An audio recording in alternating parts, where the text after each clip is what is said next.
La vie à Champagne tournait forcément autour de la ville d'usine.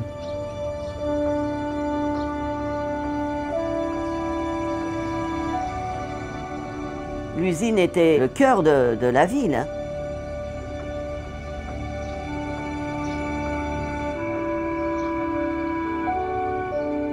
Champagne, c'est l'usine en quelque sorte.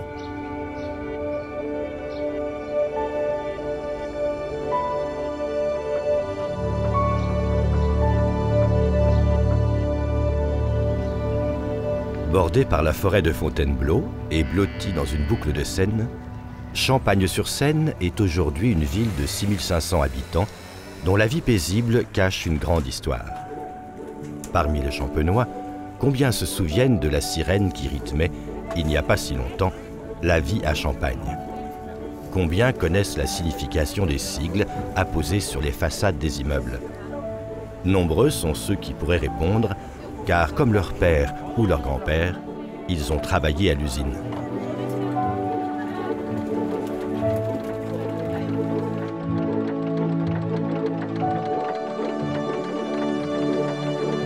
Monument incontournable de la ville, bâti il y a plus d'un siècle, arrivée intacte jusqu'à nous, l'usine de matériel électrique Schneider déploie son imposante façade et arrête net le passant.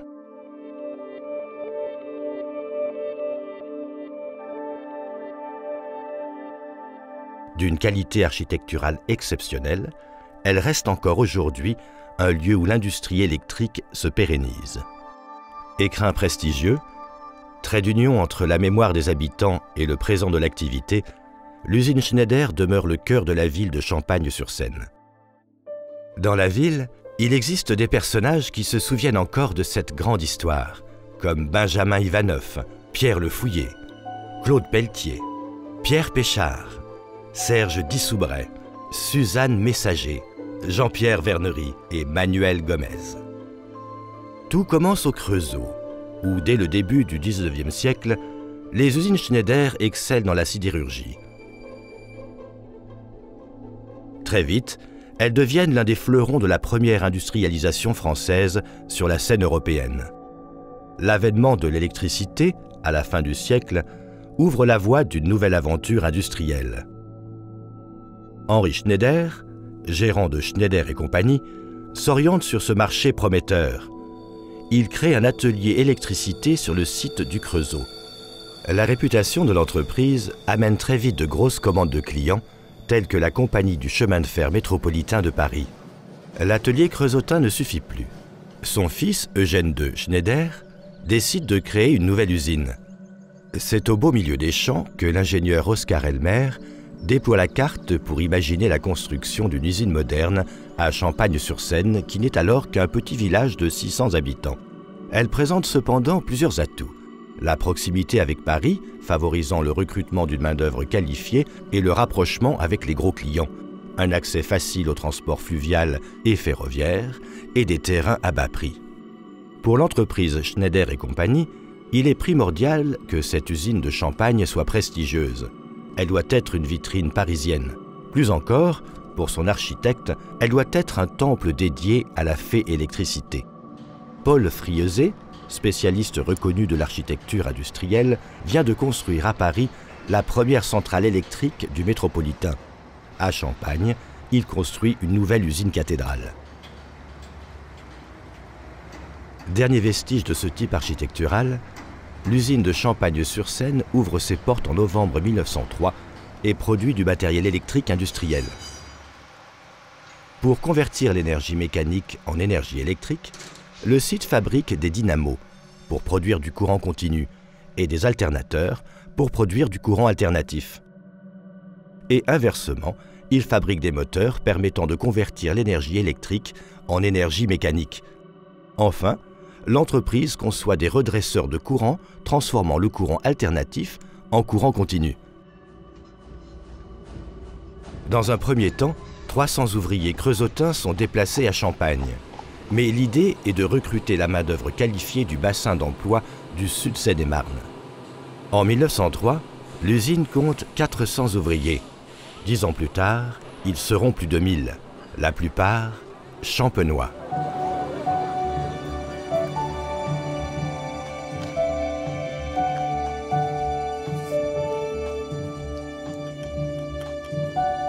Champenois depuis peu, Emmanuel s'est vu confier un reportage photo sur sa ville d'adoption, dont l'élément central reste l'usine.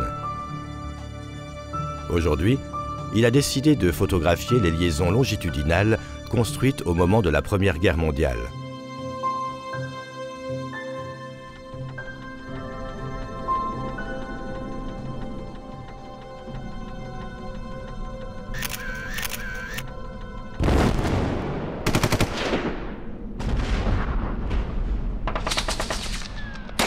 Dès 1914, comme l'ensemble des usines Schneider, l'usine de Champagne se restructure pour participer à l'effort de guerre. On parle de l'arsenal Schneider au service de la nation. L'unité de Champagne devenant la plus petite unité de cet arsenal Schneider. On y fabrique au moment de la guerre de mouvement des gaines pour projectiles. Et à partir du moment où la guerre s'enlise, dans une guerre de tranchées, l'usine de Champagne est affectée à la production de gros obus en fonte aciérée. L'espace industriel n'est pas adapté aux productions de guerre. La direction de l'usine décide donc de combler les allées entre les bâtiments pour augmenter la surface de l'usine.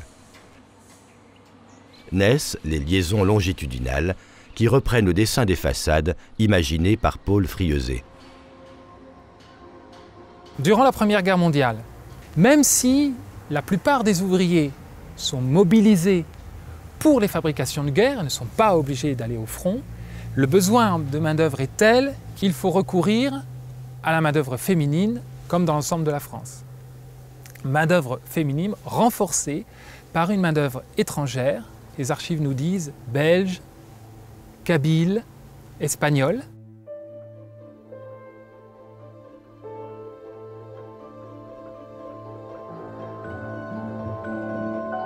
Benjamin Ivanov, entré à l'usine en 1943 en tant que tourneur sur métaux, a toujours habité dans le quartier des Basses-Godernes. Son père, Michel, fait partie de ces nombreux Russes qui, en fuyant la guerre civile consécutive à la Révolution de 1917, arrivent à Champagne au début des années 20 pour travailler à l'usine. Aujourd'hui, Benjamin et sa femme Edith ont rarement l'occasion de revenir à la chapelle orthodoxe construite en 1938. Mon père a participé à la construction de la chapelle, comme tous les Russes qui habitaient Champagne-sur-Seine. Ce n'est que 3 messes, 4 messes par an, mais tout de même qu'il était important d'avoir un lieu de culte pour faire ses dévotions. Bien souvent, un étranger, quand il rentrait à l'usine, on l'envoyait à la fonderie faire le mouleur, le sableur, enfin, des métiers durs. Mon père, c'était de manœuvre, mais il était plutôt un ouvrier spécialisé. Il travaillait dans la plateforme d'essai de l'usine. Il était au service des techniciens de la plateforme et des ingénieurs, et il leur préparait le boulot et il le dégageait. Mon père a aimé son métier. Il était dévoué. Il faisait ce qu'on lui demandait.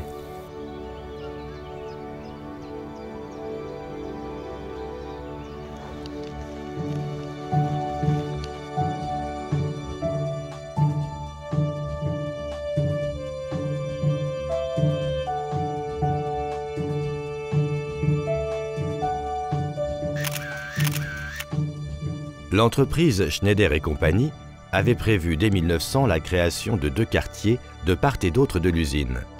Au sud, les lieux dits des Basses-Godernes et l'Aubépine, et au nord, le nouveau quartier reliant le vieux village à l'usine.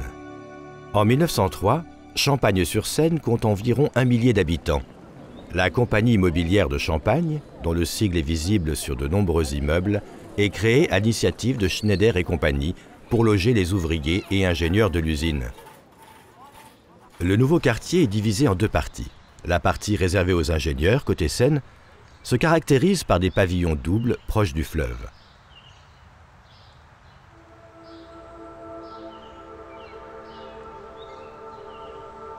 La partie réservée aux ouvriers, côté voie ferrée, se distingue par des immeubles ou maisons blocs, bénéficiant toutes de l'électricité et du tout à l'égout, mais offrant des dimensions variables en fonction de leurs occupants.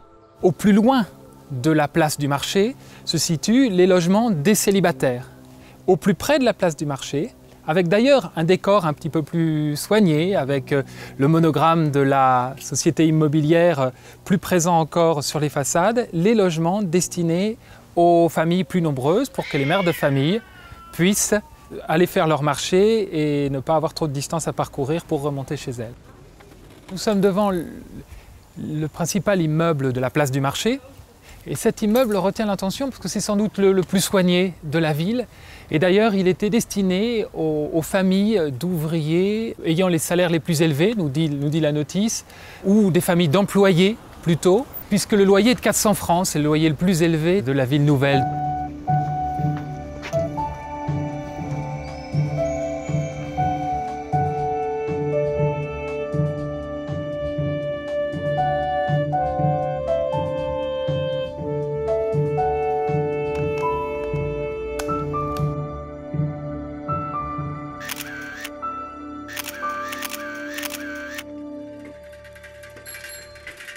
L'arrivée massive de travailleurs nécessite une extension importante des infrastructures. La commune construit une école de filles, puis l'école des garçons. L'entreprise participe au développement de l'école technique Lafayette. L'usine finance la plupart des activités sociales, les jardins ouvriers, les activités sportives, avec notamment la construction du vélodrome. Le commerce se développe. Une coopérative alimentaire est également construite en 1902 et ouverte exclusivement aux salariés de l'usine. En 1936, il y a plus de 3000 habitants. 30 ans plus tard, ils sont 5000.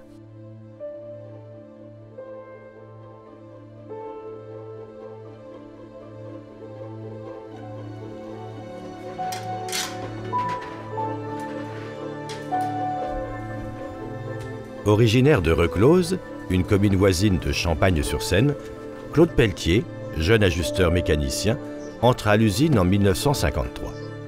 À cette époque, il parcourt tous les matins 17 km à vélo pour se rendre au travail.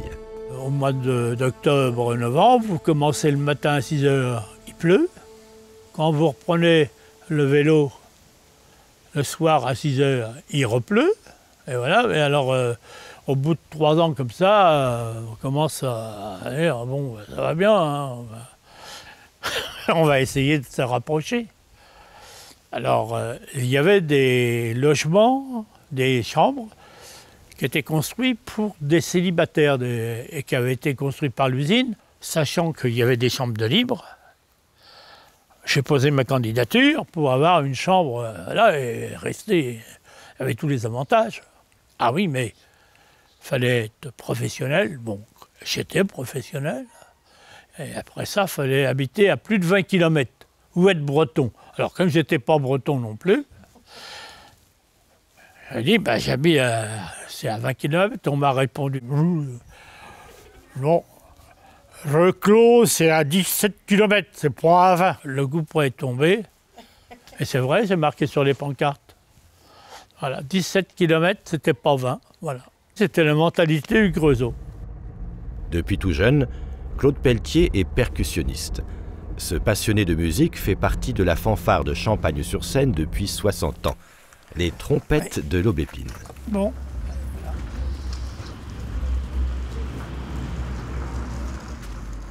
Bonjour, François, Guy, ça va? C'est après son mariage que Claude Pelletier obtient de l'usine son premier logement. Comme on a eu des enfants, ça fait qu'à chaque fois qu'on en avait un en plus, on changeait de logement. Alors une fois que dans les logements de l'usine, il n'y avait plus de logement assez grand, on s'est rabattu sur le logement HLM.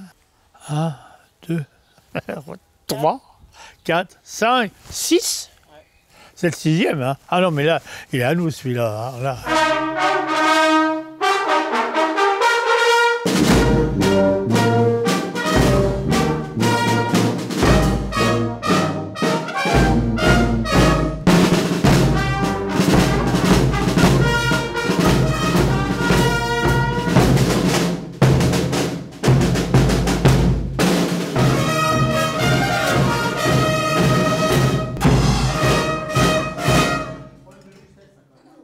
Les trompettes de l'Aubépine est une fanfare originaire de la cité de l'Aubépine, un des premiers quartiers de Champagne-sur-Seine datant des années 20.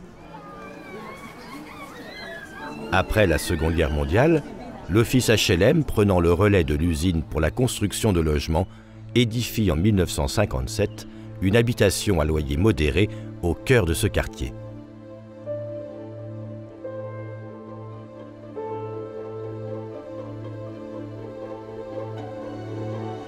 Entré en 1950 au service comptabilité-paye de l'usine, Pierre Le Fouillé bénéficie d'un logement dans cet immeuble. Il conserve aujourd'hui la mémoire de l'Aubépine qu'il affectionne particulièrement. Quand je me suis marié, j'ai fait une demande à l'office HLM de Champagne qui nous a attribué un logement à l'Aubépine, où nous sommes encore actuellement. C'est-à-dire depuis 1957. Le quartier de l'Aubépine, c'était surtout, je vous dis, un peu l'esprit familial, la grande famille. C'était un peu une grande famille. Je pense que cet esprit-là n'existait qu'à l'Aubépine. La fête de l'Aubépine a commencé en 1924. Sa notoriété était connue dans toute la région, très connue et renommée.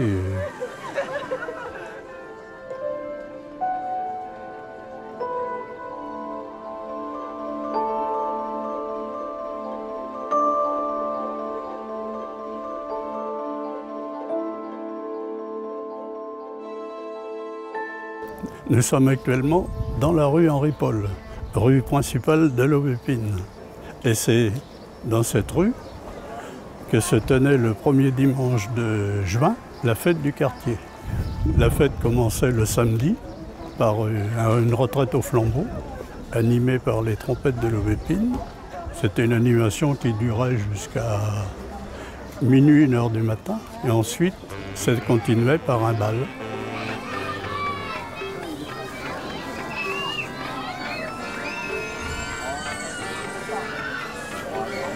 J'ai animé la fête de l'Aubépine en tant que président pendant 30 ans. L'usine participait matériellement pour la fête de l'Aubépine. Les installations électriques, les transports, on était beaucoup aidés par l'usine.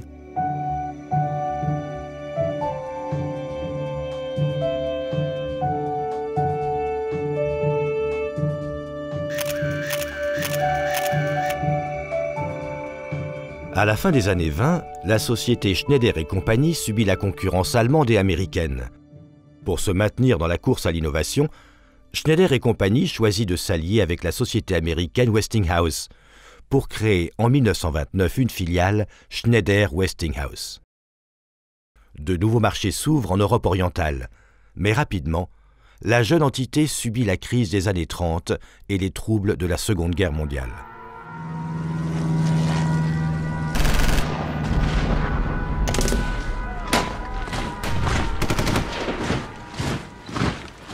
Ce qui est déterminant en revanche, c'est pour l'entreprise SW, c'est l'immédiate après-guerre.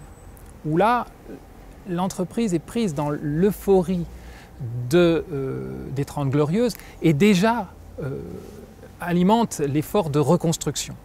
L'usine de Champagne équipe en alternateur de grands barrages hydrauliques français, notamment Génissia, l'Aigle, et du côté des centrales thermiques, elle fournit notamment le célèbre alternateur de la centrale de Vitry-Sud et plusieurs autres. Un événement important est resté bien sûr dans la mémoire des Champenois. Il s'agit de ces records de vitesse sur rail, 331 km/h, effectués par la BB 9004 en mars 1955. Souvenons-nous tout de même que ce record est détenu également par Alstom, qui le même jour lance sa CC 7104 qui atteint la même vitesse. Pendant les 30 Glorieuses, l'usine de Champagne connaît une forte croissance restée dans les mémoires. Elle participe intensément à l'équipement électrique de la France et étend ses compétences à de nouvelles fabrications.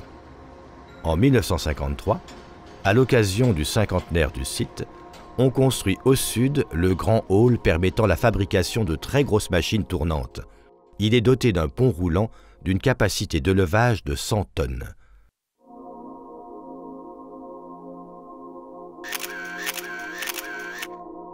Au nord, on construit des ateliers dédiés aux ignitrons, nouveau procédé qui introduit l'usine de Champagne-sur-Seine dans un secteur d'avenir, l'électronique de puissance.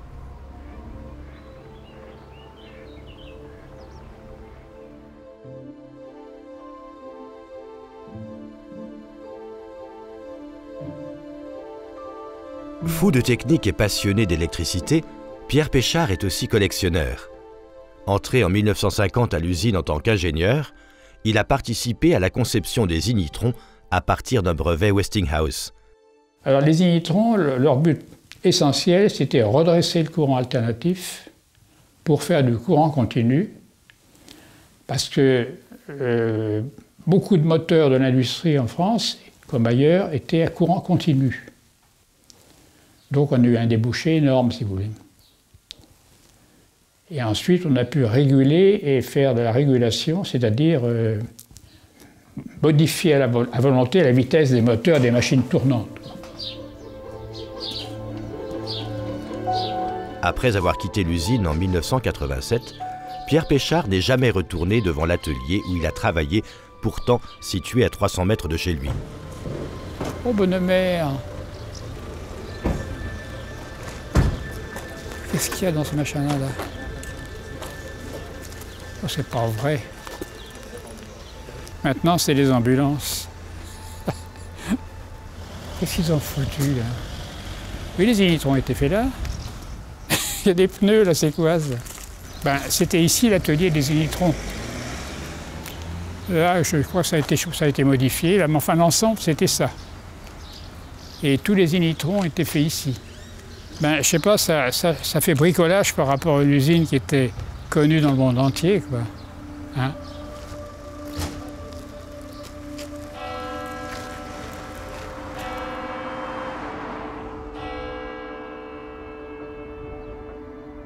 L'usine Schneider était très catholique. Schneider du Creusot, je parle. Quand l'usine du Creusot est arrivée à Champagne, il y a eu un apport de catholiques.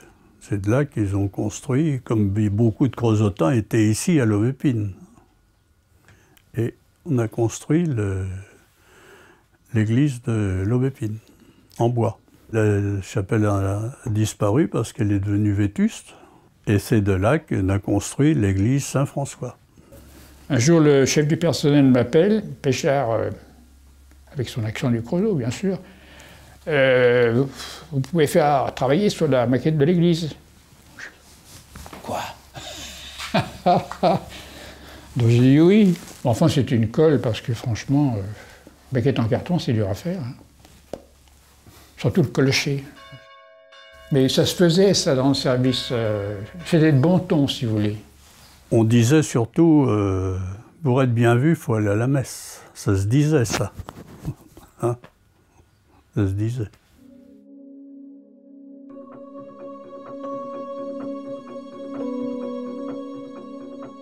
Au début, si vous voulez, il y avait beaucoup de gens qui étaient les enfants des vieux de Champagne qui étaient venus du Creusot.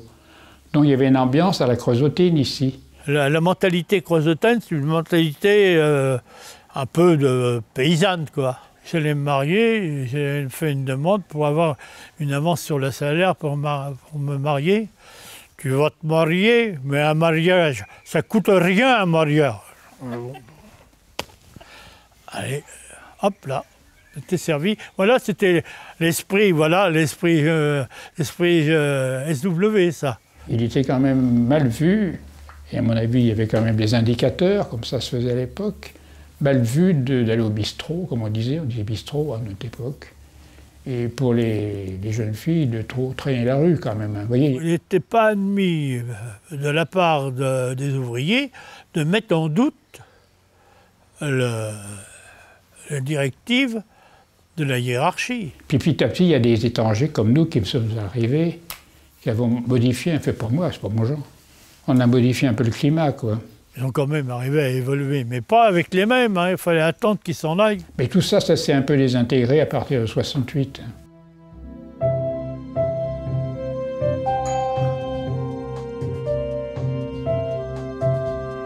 Bonjour. Comment va? Bien et toi? Ça va? Vas-y, vas-y.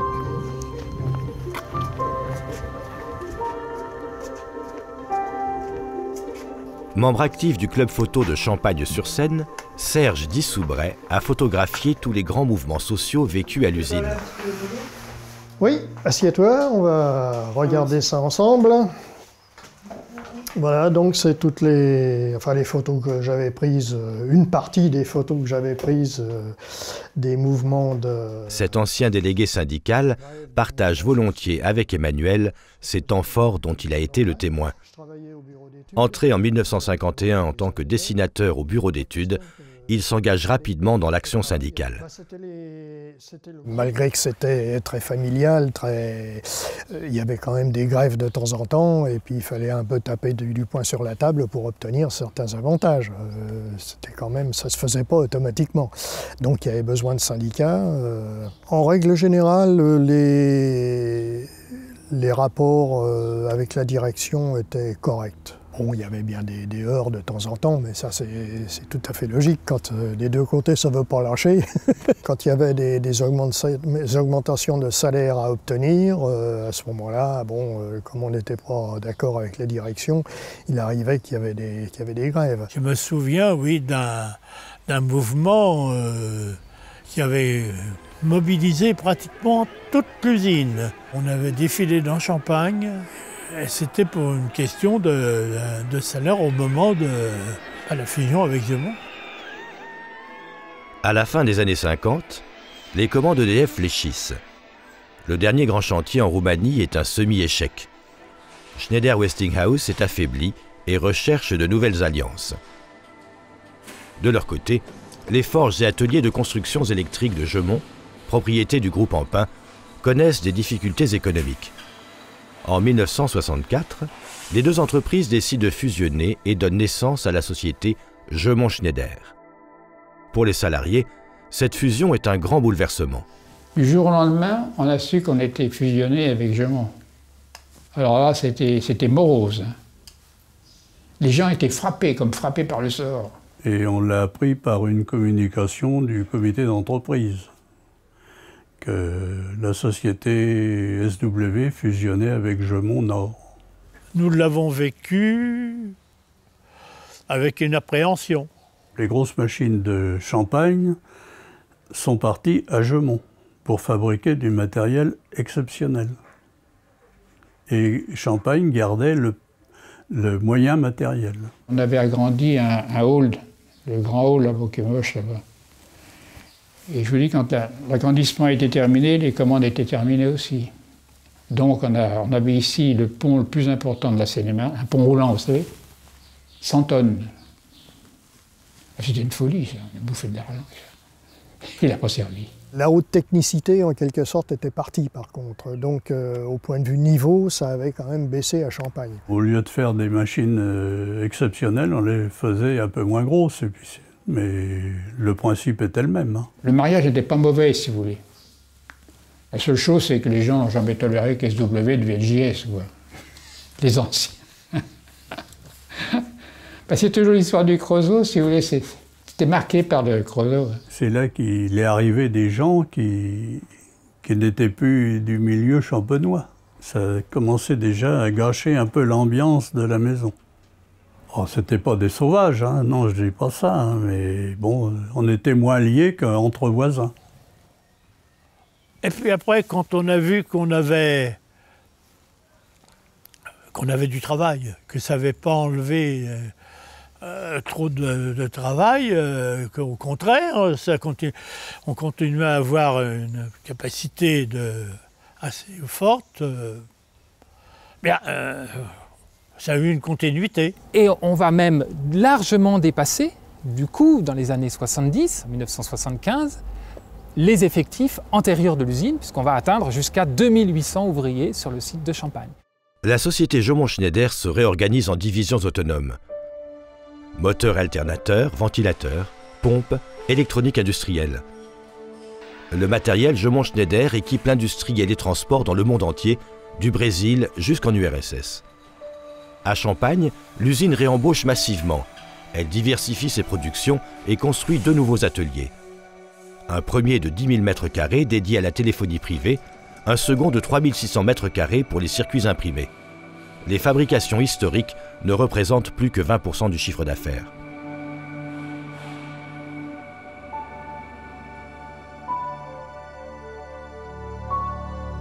Suzanne Messager entre à l'usine à l'âge de 20 ans en tant que balayeuse, avant de se voir offrir d'autres postes plus opérationnels. Vous dire mon cauchemar quand je me suis trouvée assise devant un circuit imprimé, à faire des pâtés, que je ne comprenais rien du tout.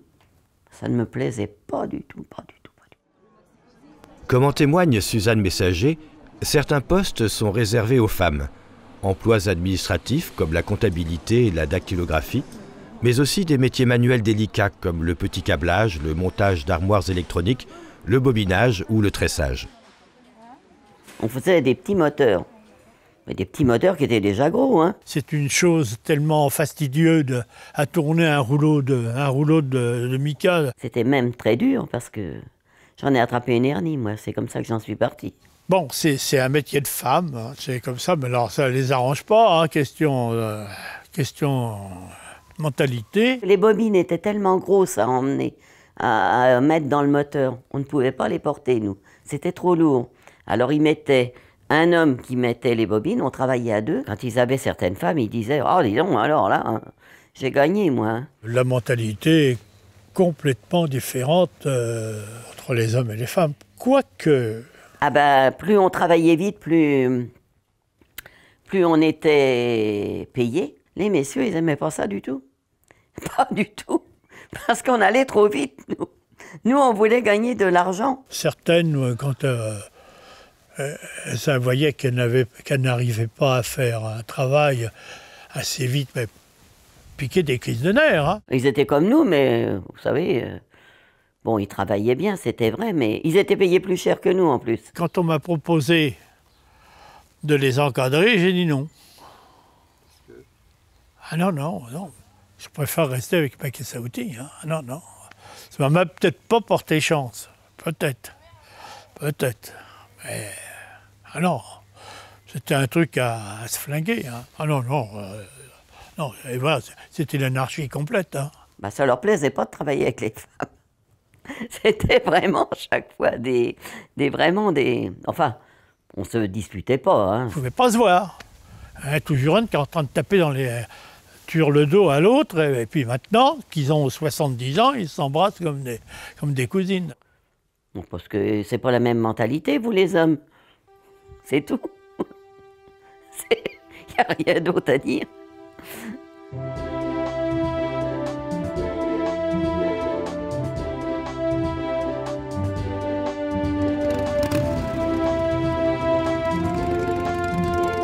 Sur les conseils d'un ami, Jean-Pierre Vernery décide de quitter une filiale du groupe Gemont pour intégrer l'usine de Champagne-sur-Seine et obtenir un meilleur salaire.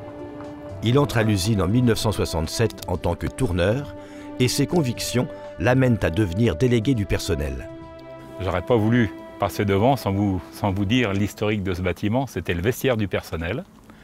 Et c'est là que se passaient toutes les prises de parole quand il y avait des conflits, donc des mouvements de grève, des débrayages du personnel. C'est ici que ça se passait. Là, c'est chargé d'histoire.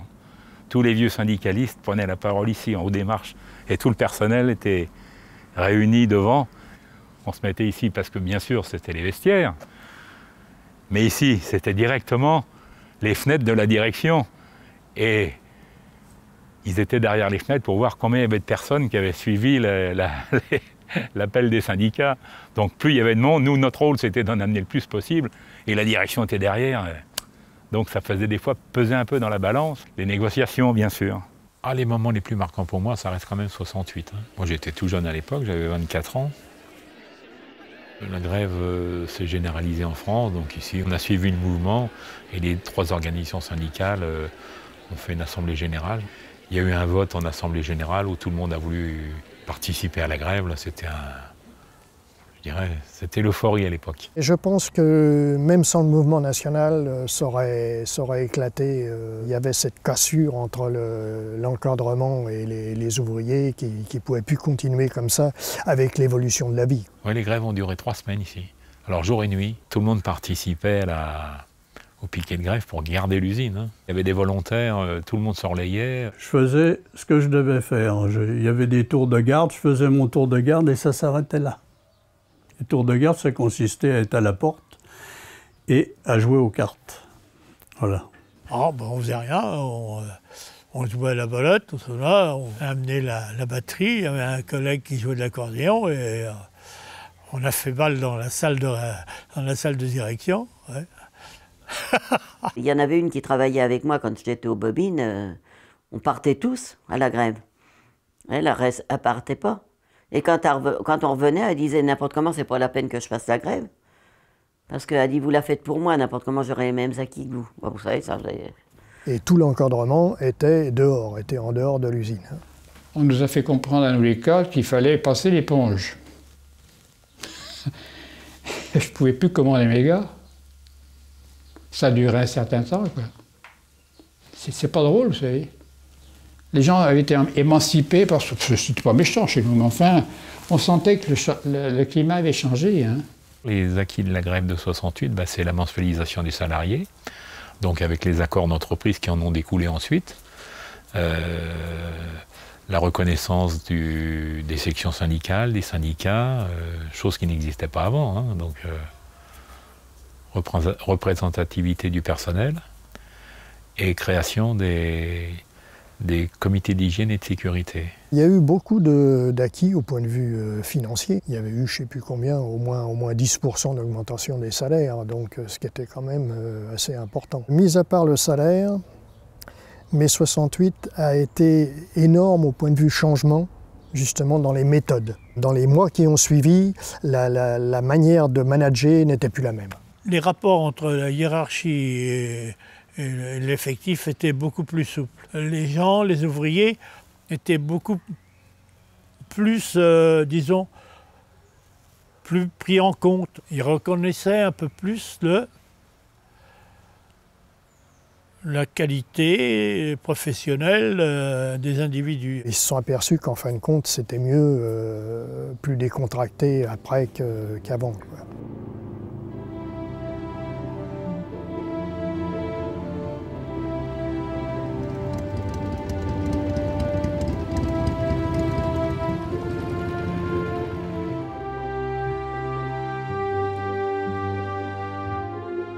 Moi, je m'y suis trouvé responsable du comité d'entreprise de 1989 à 2002 ici. Ensuite, je suis parti en pré-retraite. On faisait 1500 repas par jour au restaurant d'entreprise. Donc, on avait une trentaine de salariés. Il y avait des activités sportives tous les mercredis après-midi. Les enfants étaient encadrés au stade. Il y avait aussi ce qu'on appelait des activités éducatives. Et bien sûr, je dirais une des grosses parties, c'était la gestion des colonies de vacances directement. On avait 2 centres de vacances. Il y avait un rôle d'émancipation, je dirais, des enfants du personnel pour les amener à des loisirs qu'ils n'auraient jamais pu avoir autrement. Malheureusement, à la fermeture de Jean Schneider, toutes ces activités ont périclité, hein, c'était terminé.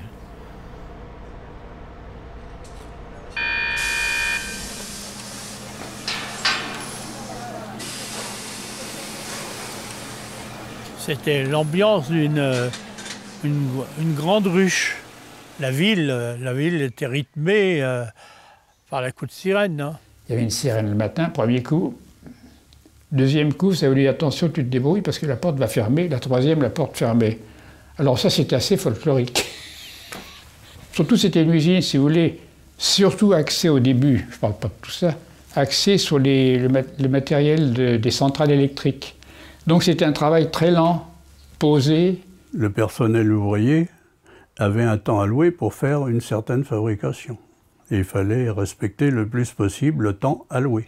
Et puis après, si on pouvait aller un peu plus vite, c'était du boni. Mais c'était quand même assez décontracté, c'était pas comme maintenant, quoi. C'était strict en matière de fabrication, en matière de précision. Il ne fallait pas rigoler de trop, hein, parce qu'au bout du deuxième ou troisième retard, il nous collait une réprimande et si ça passait, ça pouvait aller jusqu'à 20% du salaire en moins, hein, pendant un mois. Ah oui, non, mais... Ma première paye ici à Jaumont-Schneider à Champagne, j'en revenais pas. C'était 900 francs. C'était le pôle industriel le plus important de la région. Tout le monde parlait de Champagne. L'usine dans Champagne-sur-Seine, c'était sécurisant. C'était avoir un travail, un salaire régulier, presque la retraite. En travaillant.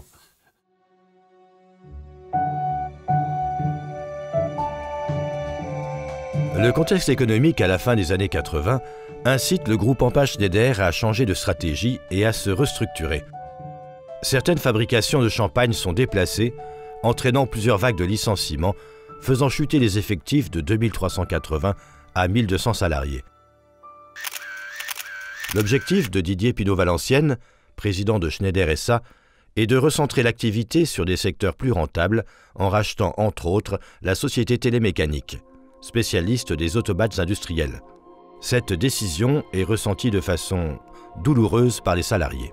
Empin était toujours le patron financier, mais c'était le fameux Pineau-Valenciennes. Ah oui, moi j'ai connu le Pineau des Charentes, je préfère. Hein. Alors ça, vous pouvez dire que celui qui a tué la boîte, c'est bien lui. Hein. Il s'est acharné pendant je ne sais combien de temps à racheter de la télémécanique. La société de télémécanique qui n'avait pas du tout envie de le voir. Ils n'avaient pas besoin de lui, ils n'avaient pas besoin d'être rachetés. Ben si.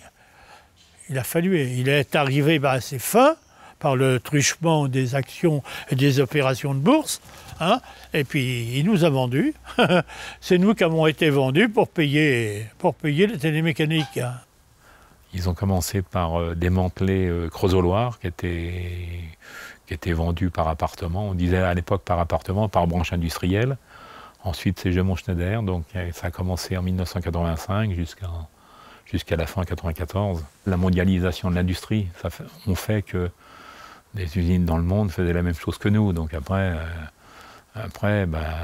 les actionnaires voulaient toujours plus de rentabilité. On a externalisé les productions dans les pays émergents, dans les pays de l'Est, en Chine. Donc c'est quand même... c'est ce qu'on voit à l'heure actuelle dans l'industrie française. Hein. Le mal a commencé dans ces années-là. Hein. Notre ressenti en tant qu'ouvrier, employé, c'était qu'on nous menait à la catastrophe. Il n'y avait plus d'investissement, il n'y avait plus rien du tout. Non, on voyait bien qu'on partait sur la mauvaise pente. Hein. C'est pour ça qu'après, on a été revendu à ABB.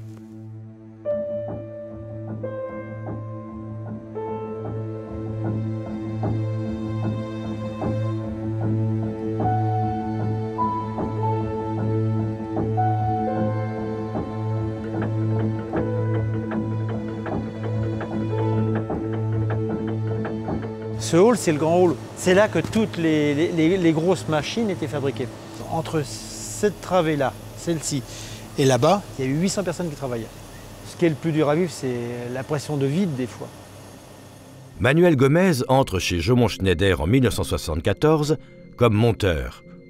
Militant de la CGT, il se mobilise pour défendre les intérêts du personnel face aux inquiétudes que suscite le rachat d'activités par ABB. On a appris l'arrivée d'ASEA Brown-Boveri, qui est le nom ABB, par accident.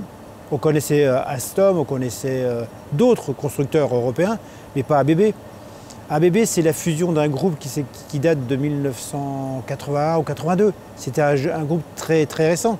C'était deux monstres qui se sont mariés, ASEA et Brown-Boveri. Et ça a fait ABB. Quand ABB a racheté le site, et là je parle de mémoire parce que bon, les chiffres sont pas... On a eu entre 130 et 140 personnes qui ont été licenciées. Il y a eu des départs en pré-retraite, mais tout le monde n'était pas dans ces conditions-là. Il y a eu des licenciements secs. C'était la première fois sur le site de Champagne qu'il y avait des licenciements secs. Certaines personnes que je connaissais ont été un peu dures, même dégoûtant, on ne peut pas dire autrement. Un jour, il y en a un qui arrive dans le bureau où j'étais à faire mon courrier encore. Il fait « Tiens, t'es encore là, toi ?» Alors, vous savez, c'est que des petits mots, mais c'est des mots qui font mal.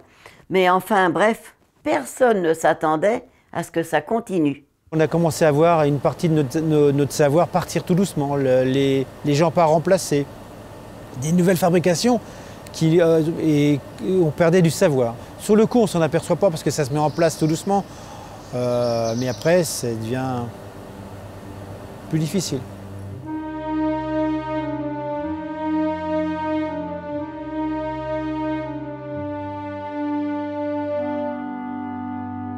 Dans le monde où on vit, le monde industriel dans lequel on vit, c'est les financiers qui gèrent. Donc ils ont commencé par vendre, séparer, restructurer le groupe ABB. L'usine était rentable, on y fabriquait du matériel compétitif, mais c'était une volonté des dirigeants d'ABB d'abandonner cette usine puisqu'ils avaient décidé d'externaliser toutes les productions à bas coût, quoi, en Chine, dans les pays de l'Est. Ils fixaient des objectifs tellement hauts que c'était pas tenable, quoi. Ils avaient vraiment la volonté de fermer cette entreprise.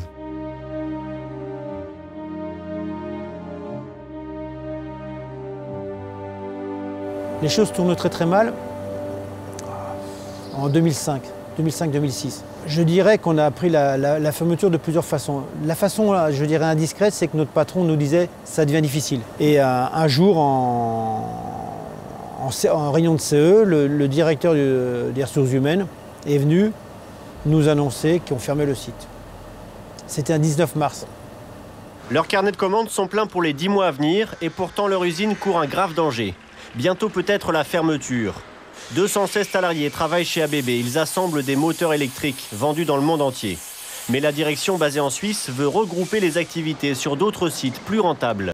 On ne veut pas fermer parce qu'on ne perd pas d'argent et parce qu'il y a un potentiel et que l'usine est viable aujourd'hui et elle peut être encore plus viable si on leur permet de se développer. En 2005, à l'image de l'usine ABB, plusieurs sites industriels de Seine-et-Marne sont menacés de fermeture.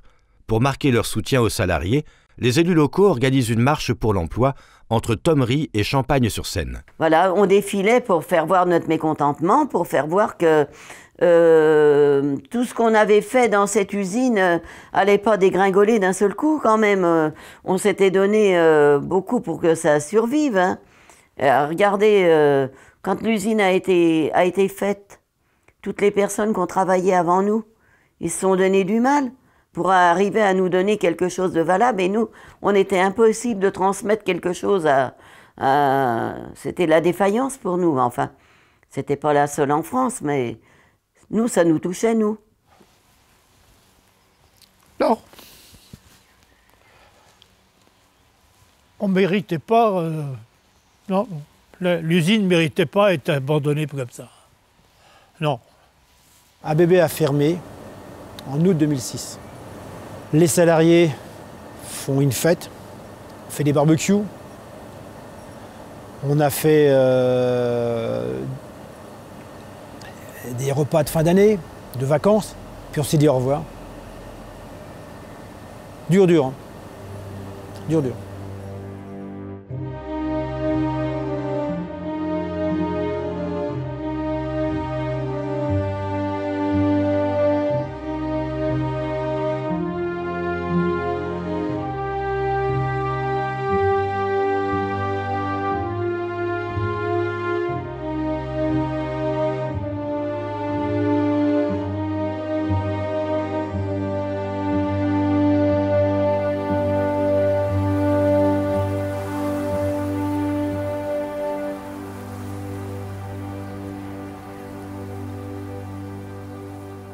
Le 3 février 2008, une vente aux enchères du matériel de l'usine est organisée.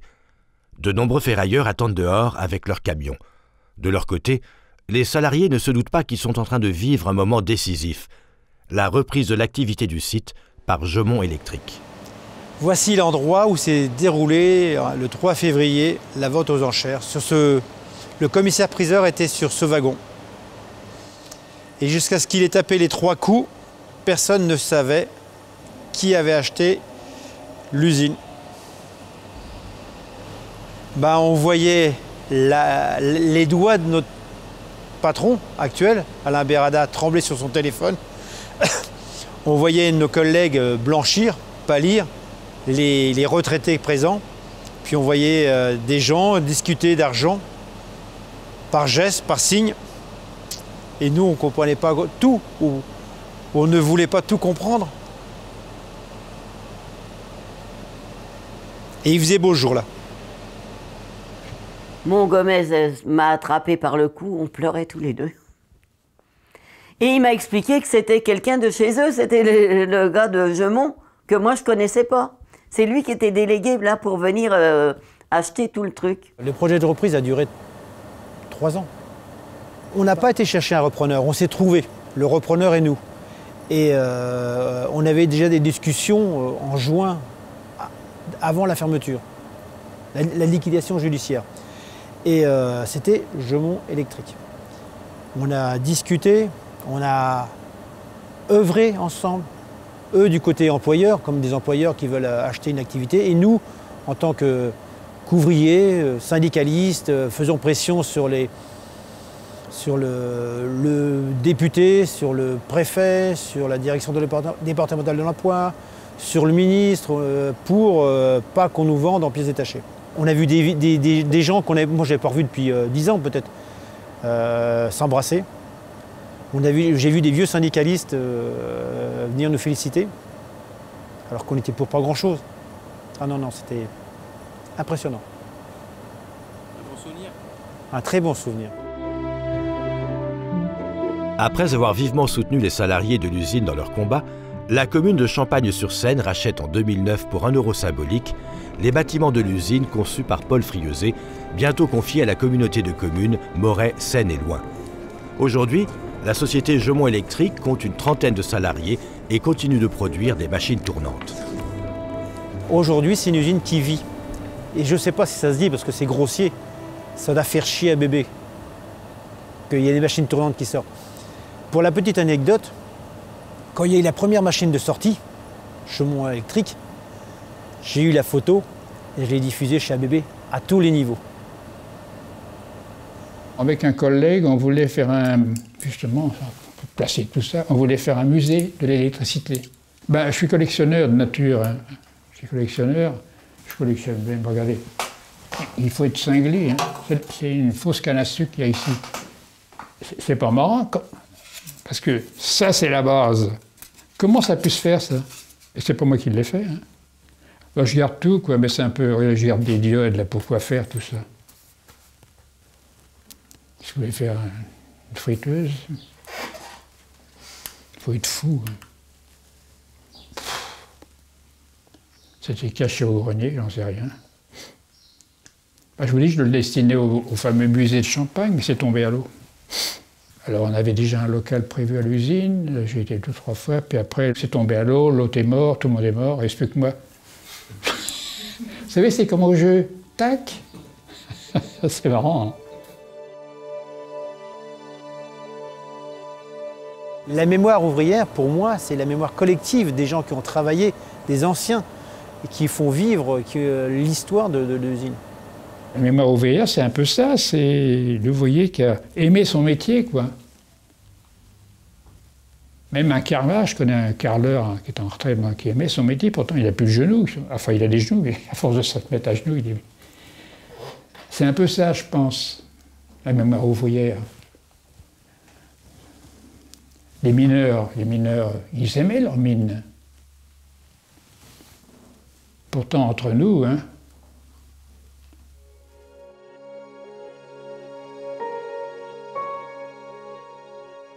Aujourd'hui, on est chez nous. On est chez nous. C'est-à-dire que les machines tournantes se font à Champagne.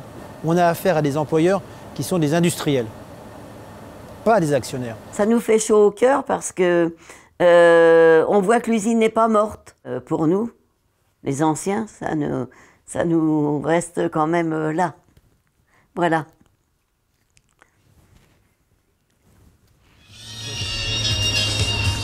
Et oui, c'est à 16h aujourd'hui le cirque, c'est à 16h aujourd'hui le spectacle.